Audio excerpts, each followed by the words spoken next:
മറ്റേ തേങ്ങയിൽ വെള്ളമില്ലാത്തതിനെ എങ്ങനെ നമുക്ക് ഉടയ്ക്കാൻ നോക്കാം. ആദ്യം ഇങ്ങനെ നമ്മൾ തറ വെച്ചിട്ട് വാക്കത്തി എടുത്തിട്ട്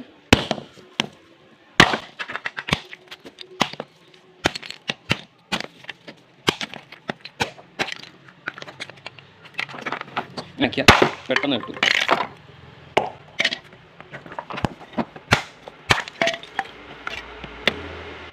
വെള്ളമുള്ള തേങ്ങ നിങ്ങൾക്ക് എങ്ങനെ ഉടയ്ക്കാമെന്നറിയാമല്ലോ.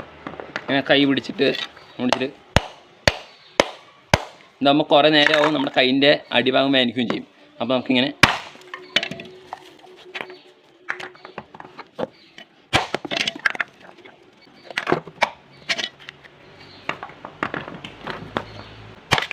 ഇത് കിടുന്ന കളയാം.